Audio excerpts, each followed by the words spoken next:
no hay vida, o sea, está todo completamente a punto cero, o sea, no...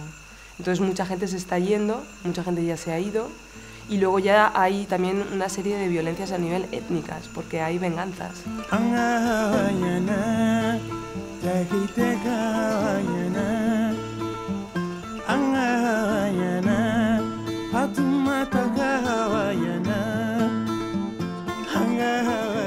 No hay que olvidar que se habla todo el tiempo de los tuareg, pero no solamente hay tuareg, hay peul, hay otras etnias que están ahí desde hace mucho tiempo, igual que los tuareg. Y la gran pena de los malienses es que ese tejido social que existía y que justamente tanto se valoraba en Mali, pues ahora sí que se ha roto. Y eso ya es, las consecuencias ya no van a ser en 2 o 3 años, ya las consecuencias van a ser a largo plazo. O sea, ese tejido era un poco el corazón de Mali y ahora se ha roto, entonces... Ahora toda mujer tiene que ir con velo y si no lleva velo pues la castigan. Los hombres tienen que llevar barba larga y tienen que llevar pantalones cortos. Han cerrado bares, todos los bares los han cerrado. No se puede escuchar la radio o la música típica de allí, sino creo que tienen que escuchar el Corán, lecturas, etc.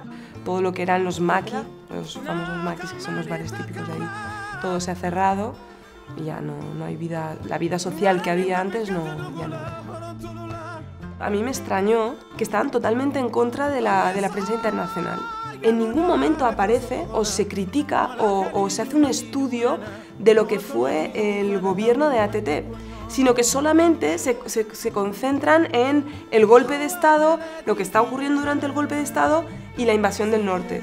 Pero las razones por las cuales se ha llegado a eso no se discuten, cuando el pueblo maliense está realmente decepcionado del gobierno que ha habido de ATT, que era un gobierno muy corrupto, muy corrupto. Entonces para ellos es un poco como, no sé, no se está defendiendo al fin y al cabo el verdadero problema, ¿no? Lo que pasa que ATT se supone que es un presidente que daba una estabilidad al país y a la región, entonces bueno, pues supongo que a nivel internacional el hecho que estuviera al poder pues mientras que no genere problemas, todo bien.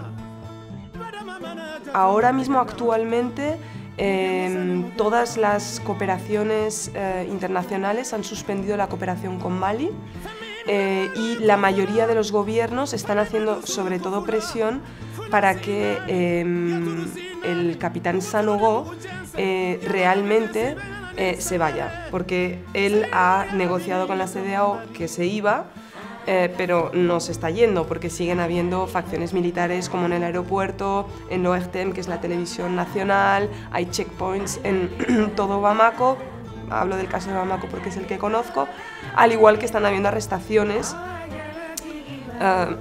de gente que no se sabe por qué se la está deteniendo. Entonces él sigue. Entonces ahora mismo se está haciendo muchísima presión para que esta persona se vaya, o sea, deje de manipular y de controlar. Está clarísimo que a nivel internacional va a haber una reacción porque efectivamente a Occidente y ni a los países de la región, de la subregión, digamos, no les interesa tener un foco islámico extremista, o sea, compuesto de facciones que tengan relación con Al-Qaeda.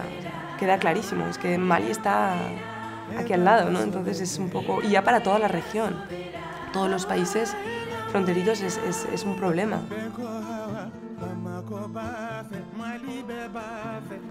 Hay no sé, hay algo en el aire que no sabría explicar en palabras porque creo que hay que estar ahí para realmente vivirlo y sentirlo, ¿no?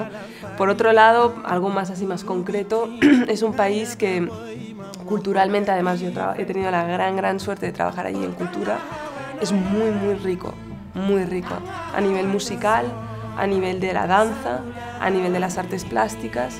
Luego tiene todo un patrimonio inmaterial muy importante, aunque no se valore lo que se debería valorar.